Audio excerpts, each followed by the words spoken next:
Welcome to the Developer Tribe. It's good to have you here for episode 10 of season 2 as we unpack the practice and process of developers, educators and beyond. Today we talk to a football coach from my home country of Jersey in the Channel Islands about his club, his development of young players and coaches, and more widely coach education. Thank you for being here, however you got here. And with that, let's jump in.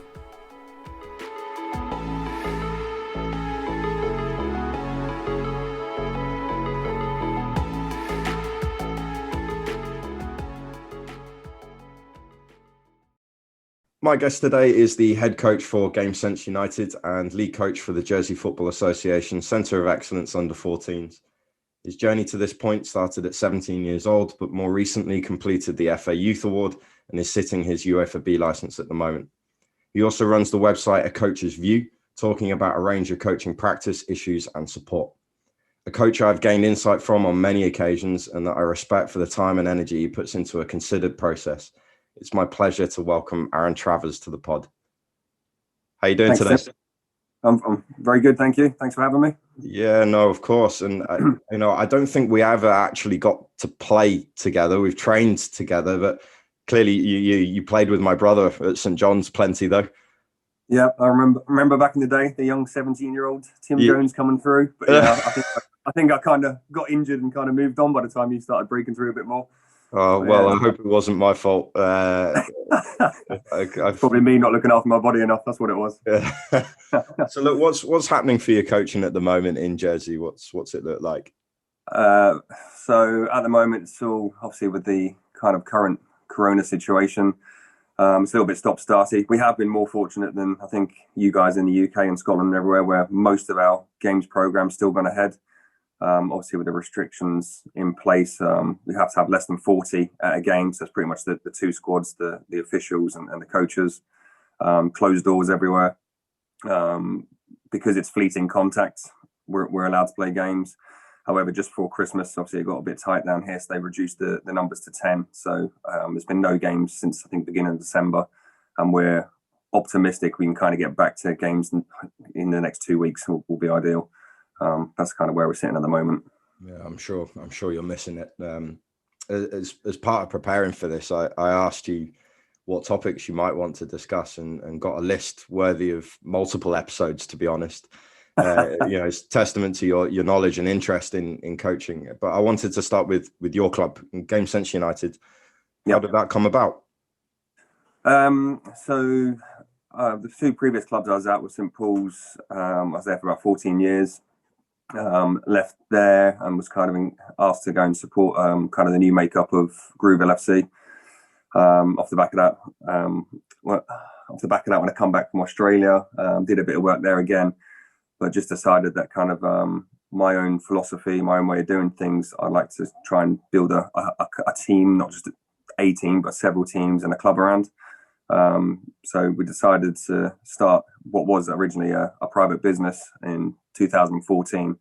But it didn't take too long for us to realise then that actually we wanted to turn it into a club. And as a private business, you weren't allowed to play other local clubs around the island or other affiliated clubs. So with the support of Brian Oliver at the JFA, we formed Game Sense United in 2015. In the January then, we had our first game against, ironically, my old club, St. Paul's, which was a nice little kick-off to the club as well. Really enjoyed that. So it come about really in terms of over my experience, there's been lots of families, lots of kids that maybe don't have the financial backing or the opportunity to play. So we wanted to create the club around open for all, inclusive. We've had youngsters come through, we come and go a little bit with autism, Asperger's and things as well. But we also want to kind of push the club forward and also challenge the better players to push to get into the island side and beyond that. It started with just myself, Marcus Carlo and Ken Brawley, 9 players to start with. And then 5 years later, we've got about 120 kids, 15 coaches. We don't have our own ground, sadly, so we kind of rent facilities from different schools around the island. We're trying to get a nice link with a club at the moment where we can use their facilities to help us grow and do more round robin events and festivals to give more opportunities to our kids to play.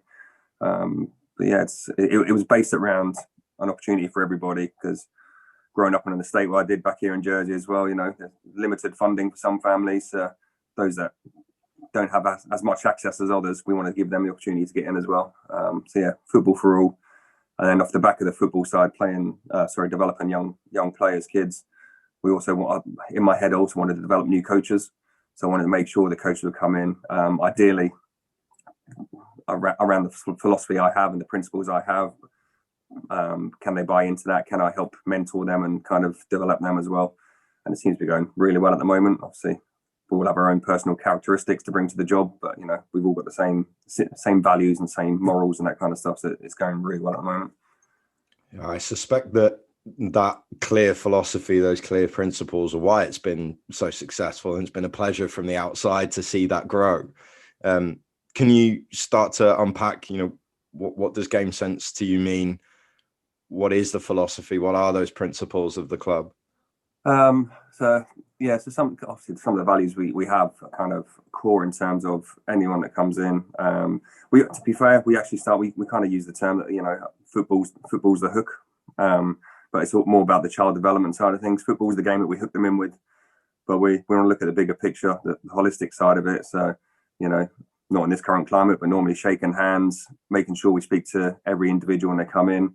We wanted to keep our behaviours on and off the pitch absolutely high standards. So we kind of drive high standards to the young players and the parents as well. So obviously, we want the parents to buy into what we're doing. I always say to our new coaches coming in, manage the parents, coach the kids. We've got to have that open communication with the parents because they're the ones in the cars driving them home, bringing them back. Hard work is a prerequisite. They come in, have fun, but you work your backsides off and you work really hard. You're very polite. We all know that it's an emotional game, so especially with kids. I mean, when you start with the year 4s and 5s, there's crying every session. There is, but it's just managing that side of things as well. And then as you kind of work up the ranks, your understanding and the player characteristics at different ages and stages kind of develop.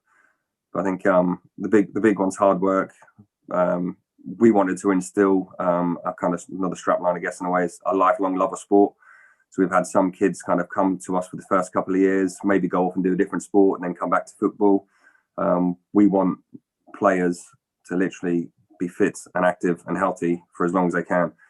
Whether it's with us and they fit into how we do things, fantastic. If it's not with us, we want to source an opportunity for them to go elsewhere, whether it's within football or a different sport.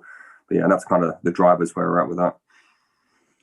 Yeah, there's a high level of care that goes into that. And you and I have both met loads of coaches, clubs, franchises who say they do this stuff. This is the strap line of what they do, and that's how they sell it to parents, and then they don't do it. So the one that I'm struggling with there is hard work, because I very often hear that, and then I see coaches, they use that as the reason to send them off for laps, send them into sprinting lanes and sprinting relays. They're very, very little with the ball. Very much pushing towards the physical side of the game. Yeah. What does hard work exactly look like for you guys in practice, just so that we get a sense of that?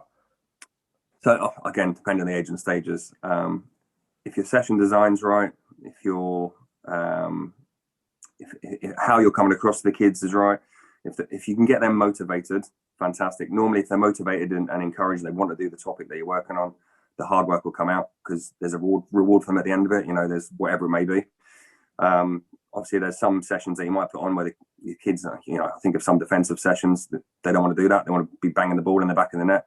So it's kind of tailoring off really what the players want. We've got to deliver what the players want, and we've got to be creative around it and how we're going to do it. But in the intensity of the hard work, in terms of the little kids, when they come off with red faces and all very sweaty and that, they're putting an effort in, they're running around, they're mobile, they're getting around the pitch. The older boys, obviously, that becomes a prerequisite. You should be working hard, you should be running around the pitch, you should be doing all that side of things. But on top of that, we then want to test their mentality, the psychological side of things, their understanding of the game, the tactics, the technical ability. But I do think, in terms of hard work, I think part of it's got to come from the coach to set the right environment for them. but the other side, it's got to come from the player themselves. I remember I've been really fortunate with some of the coaches I've worked with over the years. So Terry Moore, I remember him chatting to a couple of us Jersey coaches at one point. He said, you can't force the kids to want to do something. It's got to come from them. And he said, there's no point in giving them doggies, shouting at them, screaming, giving out to them harder, because actually, if they don't want to do it, they don't want to do it. So you've got to find a way to connect with them, to encourage them to want to do it. So once you've done that, half the battle's there. So it's a case of, can we pull out of them what they really want to encourage the hard work after that? Yeah, getting that rapport with them, relating to them, having that strong coach-athlete relationship, and then you can usually draw out some of this higher intensity work from them. But it also sounds like enjoyment is a big part of how you set up your sessions. You spoke about the younger players having red faces but smiles as well, and that's why they want to work hard. So in terms of your session design, what are the principles of that help you and the other coaches within your club to improve the chances of the players enjoying themselves during practice? Okay. So with the younger ones, it's a lot of tag games. Obviously, they just love the connection. Short, sharp bursts. So we normally, if we've got the little ones for an hour, we always try to have half the session at least game based, whether it's 15 minutes at the end, 15 at the beginning, or half and half hour is going to be. But the technical side of games, over the years, being out in America, as we've been in Australia and things, it's almost kind of like is a different story for the younger ones. The moment, there's been like Frozen themes, there's been Shrek themes, there's been Star Trek themes, very similar game, but a different kind of a spin on it. But with the small ones in particular, short, sharp bursts seems to be help with their concentration and how they stay focused on it. The older ones, there's definitely more around kind of the conditions and constraints games, for whatever it may be.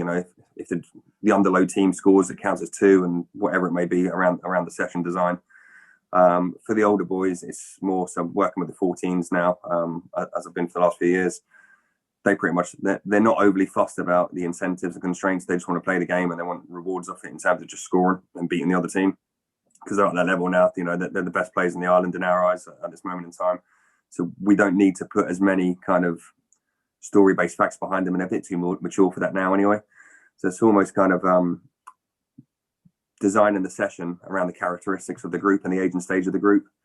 But the only way you can do that is with more experience, asking other people for support, research, read books, kind of speak to other coaches. I've been doing this, too long, 25 years, I think now I'm looking at it.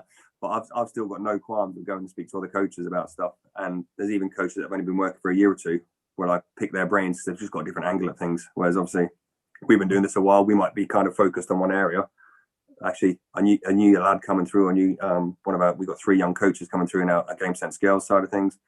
Actually, I've watched some of their stuff, and I've stolen that from my stuff from the minis and the boys, just in terms of noughts and crosses games. If you score, run over, you get to put a nought or cross on the board. And the little ones just love that kind of stuff. So yeah, it's just definitely ways to manipulate sessions to get their enthusiasm and fun out of it. I would urge that, or I'd argue rather, that one of the reasons why you've been so successful in your career as a coach is that humility to be able to take on information from wherever. There's no ego about it. But you mentioned the work you're doing with the Jersey FA and the Centre of Excellence group, and how that group of players, because of their competence, because of their ability, clearly the approach is going to be slightly different. Yeah. Could you talk about what coaching behaviors, what coaching styles might be stable between the two different environments that you find yourself working in? Yeah. So if I'm looking at it in terms of intervention side of things, obviously we know through the FA kind of modules, there's like the 5 different interventions. I've kind of steered throughout all 5 of them over my career, probably dominated more on one side for certain age and stages and then flipped it for the others. I think in terms of command, obviously with the little ones, it's a case of they need to know the rules, they need to know what you want them to do, and then just kind of might get them to do the understandings to get the behaviour and the concentration done for the little ones. For the Centre of Excellence side of things, we do a lot of question and answering, a a lot of trial and error. We want them to start researching the game and understanding the game themselves a little bit more. So I'm always probing them to ask different things. But I think on the same side as that, when I flip back to the command kind of thing, the command side can be where actually, they're not working hard. They're not doing what you want them to do. They're not understanding for whatever reason. So whether you're doing compact play in centre midfield, they're not understanding the intensity and speed to cover over and slide across and drop in and that kind of stuff. So it's actually almost kind of forcefully trying to say, actually, I'll try to give you a chance to do this. I've helped you do it this way. I'm trying to guide you to this way. It's not working. I need you to do it this way. This is what I want from you. So there's different ways, like you say, with the interventions to step in and give them every opportunity to try and get there as much as they can. But if it's not getting there, it might need then actually they just need telling. But you want to give them the opportunity to understand and make the decisions and ask the questions before you go in and kind of say, this is what I want you to do. Yeah, we were talking before this about skillful neglect, which I brought up on this pod a few times. It's a great term. I like it. and having that ability to observe, notice, and we as coaches, having been players, and I know you're competitive like me, that we want things to go well. We want things to improve, and very often, I know I did as a more inexperienced coach, I would step in too soon and kind of take that moment away of allowing the players to have a little bit more time to figure things out. And I have been surprised sometimes that they actually do figure it out themselves. Yeah. So talk about when it is that you go, right, no, I've got to step in here. Step in. Yeah, I think totally agree. I think in terms of, I don't think we give players or young people enough credit sometimes to figure it out and solve it themselves. I used to do this myself as well. We'd set up a session, put the design on, kick off, within 20 seconds you're in there. And it's like they've not had a chance to adapt to the environment, the size of the pitch, the constraints within it. It's kind of like you're going in too soon. Let them adapt. So in my head now, I always give them at least 5 minutes. I just blow the whistle, give them 5 minutes, and then I go in and do a few little bits. In terms of my session design now, it's kind of and the interventions. Obviously, I've evolved a bit more over the years, and the UEFA B stuff in the last couple of years has been brilliant. There's a lot more drive-bys now, so I want the ball rolling times. We know we want it kind of 70-80%. So I will try and go in and influence players whilst the game's still going on. And a lot of the time, depending on, again, the player characteristics and kind of their mental state and how they are, whether an introvert, extrovert, it'll be a case of sometimes I have a chat with the player for 30, 40 seconds during the game. The rest of the players don't even see it. But actually, they know what we want from them. In terms of stepping in at the right time, it's a fine balance. I always try to give them at least 2 opportunities to try and pick up on what. So, we do the session. Can you try and go and give this a try? We'll see how we go. Give them 5-6 minutes. It's not worked. Then I might need to go and do a little drive-by. Then I might need to do a little demonstration. And then after kind of, 3-4 attempts, if it's not working, it's a case of, now, this is what I'm looking for from you. I need you to do it this way. Mm-hmm. But I say it's different for different players and characteristics, as we all know. Yeah, of course. And, in working with coaches, asking them about that, it is hard to know when it happens. It's almost instinctual. And there has to be a sense of intuition at some point. Otherwise, we as coaches become a little bit too robotic, in my opinion. Yeah. But at the same time, we don't want to end up stepping in too often. And I had a really interesting conversation with a coach developer in Southampton, where he was talking about trying to make sure that his coaches weren't stepping in too often. And they used 3 marbles. So you'd have 3 marbles in your right pocket, and it'd be an hour and a half session. And he goes, every time you step in and you stop the whole group, 1 marble moves from the right pocket to the left pocket. When all your marbles are in your left pocket, you cannot step in and stop the whole group anymore. Brilliant. Yeah, it's fantastic. Like, just the mediating that. And also, I remember years ago being told by a coach developer of mine to wear 2 watches. And and on the watch that was on my right wrist, I had to stop watch and start it whenever I stopped the practice. And at the time, I prided myself on pretty high ball roll time, not stepping in too often. Even though in that session I knew I was counting, even though I knew it, right, which obviously meant I did less of it, even though I was still staggered at how long I was spending. And it really hit home this idea of, yes, of course we have to step in. Of course we have to help in that way at times and do a full coaching process. But yeah, really mediating how often it's happening. I was told years ago, I think it was, so I've kind of sat, obviously being in Jersey, we're kind of isolated a little bit to the courses to the UK. The JFA do a brilliant job of getting them in. But over the years, this, just my mentality, like the continuous learning, I've sat on 3 level 2 courses. Obviously, it's how to evolve. So I did the first one about 2004, did one in 2012, and I think 2015 or 16. And then I've kind of jumped into the level 1s just to see how it changes and to obviously meet the new coaches coming through as well. But I was told through the course of that is observation's a skill. I don't think people really fully understand that. Standing back and watching and observing and knowing what you're looking for and understanding the pictures that are moving, it's a skill. And I don't think possibly there's enough credit or understanding around that. I think we as coaches and, you know, guiding new coaches coming through, it's actually just back off, like you say, those 3 marbles, just watch, just observe, and then pick your moments to go in.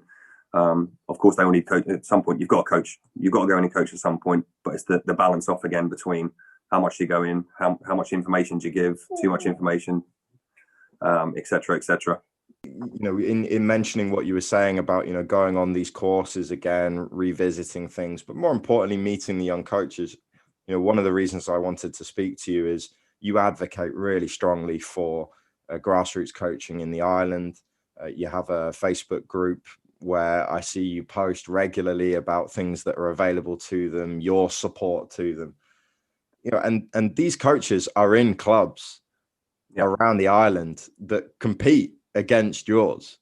Yeah. So my obvious question is, why are you helping them? Why? It's pretty simple. It's an amateur sport. We want the best for the kids. We want the best for the families.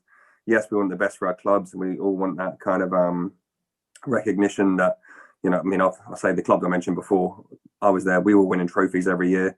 And when I moved to Grooville, we kind of changed it in there. So we won trophies for almost every year going through there for a few years as well.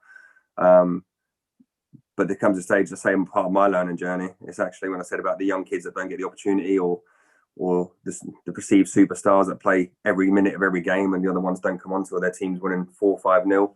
Actually, there's some milestones in my career where I thought that's not the right way to go about it. I think in terms of overall Ireland, we always need more volunteers. We always need more coaches. There's a lot of credit that goes out to the coaches that volunteer now. And sometimes it's just a kid's dad's thinking, if we don't have someone to run the team, our kids aren't going to play. So they step up and do it. They're not really wanting to become a coach, but they want to facilitate the activity for their kids to play and give them an opportunity, which is brilliant. There's lots of that going around. But in my mind, if we can educate these new coaches, new parents, young kids coming through about coaching, because it's a different career. And we have some players that were really high in their trade, represent the island, had kind of trials and had times at pro academies and that in the UK. They come back here and they start coaching. It's a different job. So as much as you've got the prestige of being a brilliant player, you've almost got to earn your stripes a little bit as a coach as well, because it's so different. And actually some of the information you might give from when you're a player and as a coach may not be the right information, because it's just a different ballpark, so to speak. My thoughts around it all is we want to raise the level of coach education. We want to raise the level of what's going on around the pitches and the clubs. I'd like to raise the education to pass on to the players, and whether that's adults, youth football, minis football, it's going to be. We want the best people running these teams and the best people giving these opportunities to our players. And if I can help kind of with these little nuggets here and there through the experience I've had, I'm so, happy to do that. I mean, I know in the last couple of months I've had, I've had a chat with the first team manager at St. Peter's. I've had a chat with kind of the director, the sports director at St. Lawrence. I work with doing the UEFA B. I work with Chad Morris. We're doing a UEFA B together, and he's at Roselle Rovers. So we've been doing a bit of work together there. Obviously, we've got our own coaches in club that I kind of work with on a weekly, fortnightly basis and have lots of chats with. But it's just raising that profile around the island as much as we can. It's about education. If we want these kids to do better, we've got to do better ourselves. And I wrote, it was actually a while ago, I wrote a bit about transference for us going on these courses, getting the certificate, and then going back to our clubs and doing the same thing we've always done. And then we go into our training sessions, ask kids to do something a little bit different. And they go to a match day, and then we give out to them because they haven't done what they've done in training. And I'm like, but it's the same thing. We're not transferring our coach education to our sessions. We almost fall back to what we used to do. So yeah, that's kind of my drive around trying to raise the standards a little bit as much as I can in my own little way.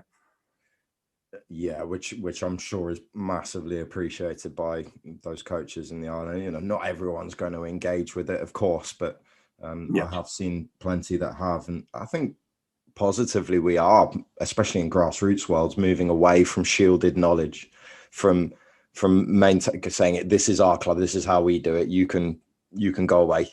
I'm not going to tell you. You know, I think we are moving towards more of a wider community of understanding and practice, and so it's a real positive. And you spoke also there about there does need to be more on coach education, where we go on courses and then we go, as you say, we go back to our club. I certainly did this when I was working at St. John's. I did my level 1, went back to my club, and it had no relevance really to my work as an adult ladies coach. Mm-hmm. So I just carried on with what I normally did. And one of the major problems in my coaching practice there was trying to do 4 or 5 different topics all in one session, every session. Yeah. We'd have a game at the weekend, and there'd be 4 or 5 things I'd note down as things that we needed to fix literally before the next game. And we'd have a Tuesday and a Thursday session, and Tuesday would be all about fixing all of those problems in 90 minutes. Yeah. I mean, if I had been capable of doing that, I'd be a millionaire by now. Yeah. It's just not possible. Of course it isn't. No. So thankfully I was over time able to reflect back on that. But had I had someone that had given me a little bit more aftercare in terms of that coach education, a little aftercare, a little support like you're suggesting. So tell us a little bit more about what that looks like for the younger coaches that are coming in with you at GameSense, and how you navigate between being a coach for GameSense and being a coach developer. So so I say we've been really fortunate. So we've got a mixed bag in terms of different ages of the new coaches that come in. Some are kind of in the 30s, 40s. We've got so our GameSense Girls program that we launched kind of a year and a half ago. We've got 3. Well, we started off with 4, but one's just gone to university. So we've got 3 kind of young girls, and they're now kind of 16 and 18 kind of coming in. They already had some experience working for the community program, the Jersey FA as well. A couple of the young lads that we've had, we kind of got in from the community program there as well. They wanted an opportunity to be working in a club with a team, so we kind of got those in. The structure we have, so the minis that we have on a Sundays, we kind of have 20 per group. We try to have at least 4 coaches there, so we have like 3 hours. We almost have like a ratio of 1 coach to every 5 or 6 kids. So I don't, in terms of over the last couple of years, I don't need to be coaching the sessions all the time, because what I want to do, I've got my experience, I've got my knowledge. I almost want a better word is using that word fix. I get my fix at the moment with the Centre of Excellence under 14s, working my UEFA project and everything. So working with the club GameSense that we kind of set up, it gives me an opportunity to really help the coaches on that Sunday morning.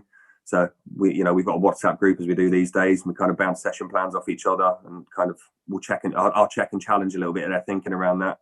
Other times I'll just, as you know, as an educator as well, there's some pitfalls there, but we can't tell them all before they do the session, because there's not a better learning curve than actually doing it yourself and coming out at the end of the session going, oh my God, that didn't work, or I should have tried this, or I should have done that. So I don't want to give my answers before they've actually had an opportunity to do it, because they're going to be their best teachers at the end of the day. They're going to go do the session, come out. We always have a little kind of 2-3 minute debrief at the end of each kind of minis mornings. We'll talk about how the sessions went, what we might evolve, what we try to do differently. I tried to get into our guys across the board at GameSense through probably the learning I've had with the Centre of Excellence.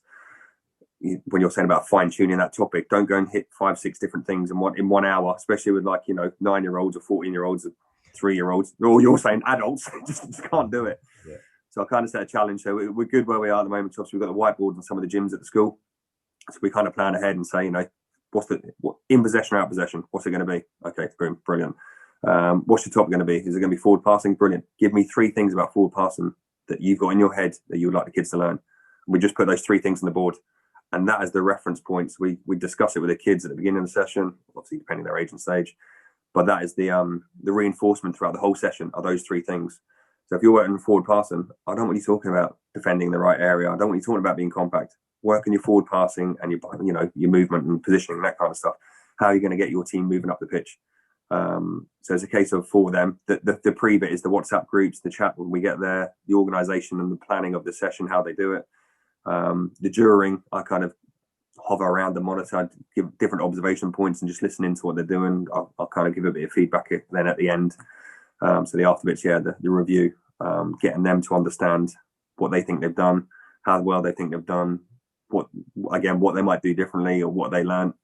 And actually, next week, if you can do the same session, what have you learned? Just things like that straight away to get them thinking instantly without me having to step in and tell them, I think you should do this, I think you should do that, I think you should change that. So it's almost that kind of collaborative approach to help them move forward a bit as well. Sounds excellent. More of a, like you say, collaborative approach with those coaches. So I wanted to ask you, because I'm sure you'll be have thought about it and be aware of it, that you mentioned about you being at sessions, and clearly you're the manager, you're the owner of this club, and I'm the younger coach in the club, and I see you come along and we get on famously, but I can't help but feel a little bit more nervous, a little bit more like I'm on edge, because Aaron's now watching my session and is going to critique it in some way. And despite the fact that even though we may have had 3 or 4 of these already, and I'm a little bit more comfortable with the fact that you're not going to just come down on me like a ton of bricks about anything, and that it is about my thoughts and how do you and your body language, the way in which you're operating in that space, is that something that you're really conscious of in terms of trying to make the coaches feel a little bit more comfortable in that space? Yeah, I think, I would like to think, and hopefully they'll back this up. I tried to build as much relationship as I can with them away from the pitch as well. So I say, whether it's, we've got these WhatsApp groups where we bounce things back and forth, have phone calls, have video calls. Obviously, I've not spoke to many of them since before Christmas now. So in terms of like a video chat like that we can do. So I've just started doing that a little bit this week, just trying to catch up with them, make sure everything's okay and they're getting ready for the sessions coming up. I want them to feel as comfortable as possible when I'm around. And I want to make sure that relationship's at that stage where it's a case of, when I turn up, I just turn up. Or if we're there on the Sundays, they know actually I'm there to help rather than actually come down on them or anything like that. I don't want to come down on them. It's for their education to help. I always say, the coach education hits the player education, and then the club development happens overall within that umbrella. So I try to build a relationship beforehand. Normally, if I say I'm definitely going to, I want to observe, see how you're doing with this one, I'll almost kind of back right off in terms of I'm not going to interfere with the session as much as possible. I know it's easier said than done at sometimes, but I normally try to back right off just to let them go through the whole session. But I'll have a discussion with them if I need to beforehand, where they might actually say, if I'm not sure of this, or sometimes you can see when they lose focus or struggle, don't have the answers, or that every intention, the best session plan they've ever done, and then one kid, the little session wrecker, comes up and throws a different rule in or a different curveball, or manipulates something that you've got in there to change the whole face of the game. And new coaches sometimes won't know how to adapt or evolve their session or handle that. So there'll be times where I'll kind of step in and say, think about doing it this way or think about doing it that way, and then they'll steer whichever way. Or there's other times in terms of behaviour management, probably because I'm seen probably as a more authoritative figure for the kids as well. If the behaviour's not right, sometimes I will step in and kind of deal with it. But again, I try to hold back on doing that because that's part of the coach education as well. They've got to learn to manage the behaviour of the players. So yeah, that's kind of, I think, the strategy overall that I try to do, and I hope they'll back that up. Yeah, well, and of course it is going to be different by individual to individual, because you'll have a different understanding of maybe how they prefer to receive feedback, or at least how it's more effective for that person. It might not be their preference, but it might be the most effective. But as you say, you know, it is your club. So I'm sure there are moments where you're watching certain things and there is that kind of angst going on of this doesn't fit with the principles that we want and what we want this to look like. So I'm sure that can be quite difficult at times.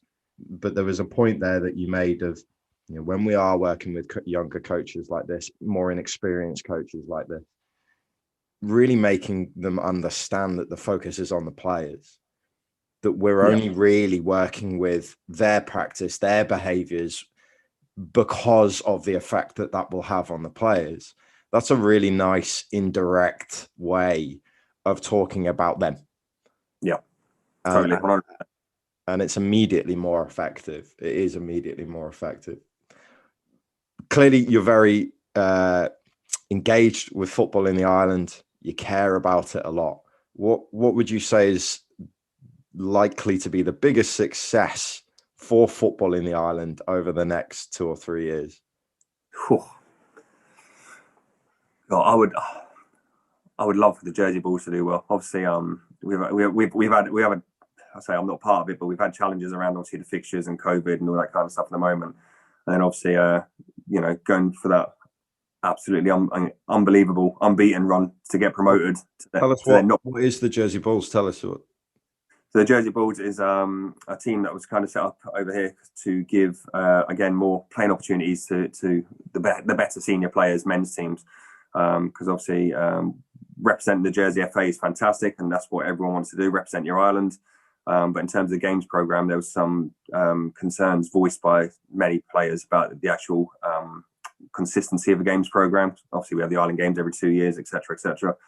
But it's a case of what can we do to help our men's game to get to the next level. And then the knock-on effect is the young kids then coming through the clubs, through the Centre of Excellence, they can now aspire to be, actually, I want to play for the Jersey Bulls, because actually they're representing, you know, League 4, 5, 6, 7, 8 in England, wherever it's going to be in the coming years. We want to be playing against the best possible teams we can play against. So that was kind of created a couple of years ago by a team of people, Russell Fever, Ian Horswell. They've got some great people involved with them, great sponsorship involved. But I think at this moment in time, that would be the best thing for Jersey footballs, for them to actually, you know, when things settle down again, for them to fly high and get promotions up to a couple of leagues. We've seen the effect it's had on Guernsey football with their Guernsey Lions. So there's no reason why we can't do that as well. And I say that ripple effect then to inspiring the youngsters a bit more to push on and crack on, and, you know, can now represent the island and represent Jersey Bulls in the English league. You know, what better place? It was never around when we were there, mate. So what a better place can it be?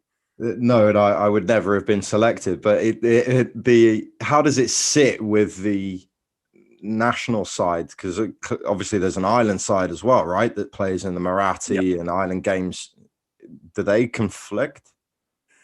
So I'm not the expert on this side, because mostly the senior men's side of things. Right. I think there has been. I think by the by, I think there has been a bit of tension when it all started up, because as when there's something new and there's change, you know, there's some kind of friction here and there. There's obviously like the dual registration process for those playing for the clubs in the island in our Jersey league, and then obviously playing in the UK league. Gary Freeman, the manager there, and his coaching teams. Gary was on the UEFA B course with us as well, so he passed it. He kind of got signed off last year. Top bloke, very good manager, very articulate, you know, deep thinker. But the challenges around that is obviously it's a selection for him, because obviously he almost needs a pool of like 30 players, because some might, you know, again, it's amateur football, so some of these guys might be working some weekends, they've got family commitments, you know, might be having babies, whatever, their misses and that kind of stuff. So he needs a bigger pool of players to go out and do that, which obviously then might water down the league situation over here. But on the other side of things, it's almost probably helped the league become more competitive. I think this year at the moment, there's St Paul's, kind of Jersey Wanderers, there's Grooville and kind of St One's kind of chomping at the bit behind them. But it's probably a little bit of a close league that has been in years gone by, when St Paul's kind of dominated the league for years, year after year, won everything. I think it was one year they won six out of 6 trophies. So I think that there is challenges around it. But I think the more as time goes on, the easier it will become for, you know, the clubs in Jersey and the Jersey Bulls to kind of work hand in hand. Yeah, and I've no doubt through your work with Game Sense that at some point in the very near future, I'm sure there'll be a player from Game Sense that ends up in the Jersey Bulls. I've no doubt of it at all. We hope so. A last question for you: if you could have an audience with just one person, who would that be? Oh, jeez. Obviously, the favourite would be Sir Alex Ferguson. I'm trying to think. That'd be the obvious one, being a Man United fan as I am. Well, that's fine. So why him?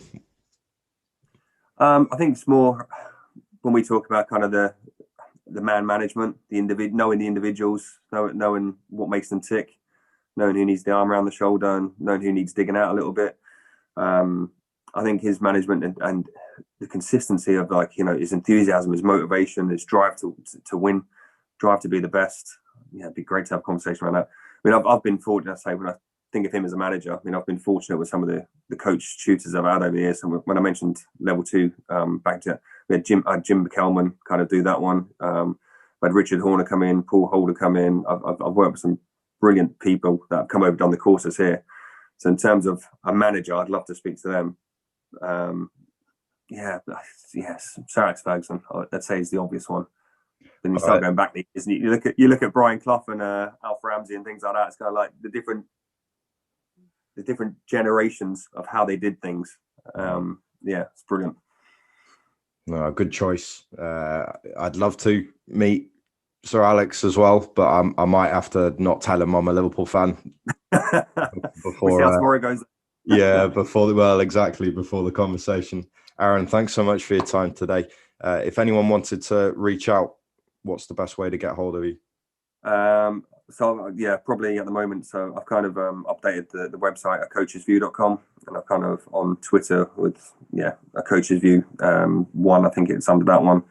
I'm on Facebook, so I'm trying to drive that as much for the football side of things now, and leave the personal account for the family and everything. So I'm kind of split it a little bit. Sure. But yeah, I'm sure you'll have this tagged in the bottom of your podcast as well. Yeah, absolutely. Aaron, thanks so much. Welcome to the tribe. You're welcome. Thank you. Thanks for your time. That's it for episode 10 of season 2. Always good to connect with Aaron and to pick his brains on a long career of coaching. His details are in the description, and his blog, A Coach's View, is well worth taking a look. The music you are listening to is by BB Phoenix. You can find her details in the links also. If you haven't already, please do subscribe and leave feedback to keep growing the tribe. Thanks for tuning in, and we look forward to having you back next week.